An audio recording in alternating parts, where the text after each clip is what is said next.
आज जगतसिंहपुर जिला हेडक्वार्टर रे किट किम्स पक्षर मिनी माराथन अनुष्ठित होता है।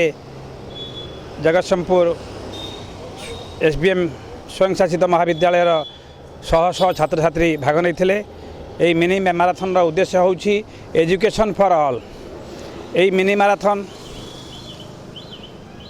जो आरंभ करिसेंती किट किम्स प्राण प्रतिष्ठाता मान्यवर पूर्वतन सांसद ओडिशार गौरव विश्वर गौरव भारतमणि विशिष्ट आंतर्जातिक शिक्षाविद समाजसेवी समाज संस्कार प्रोफेसर अच्युत सामंत तांकर लक्ष्य हेउछि भारतर प्रत्येक शिशु प्रत्येक छात्र छात्री प्रत्येक युवक युवती माने समस्ते शिक्षित हेबे।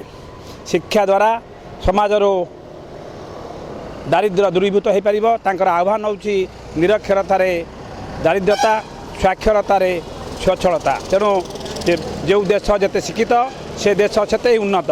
यही देश को भारत विश्व में सबुठु उन्नत देश भाव परिगणित करने लक्ष्य professor Achyut Samant education for all यही लक्ष्य रखी ये मिनी माराथन आज जगतसिंहपुर जिला हेडक्वार्टर सहित ओडिशा भारतर कोण अनुकोण में प्रत्येक जिले में यह अनुष्ठित होउछि। सेतिपई जगतसिंहपुर जिला पक्षर अच्युत सामंत डॉक्टर सामंत को अशेष अभिनव प्रयास अशेष कृतज्ञता जनाऊँ।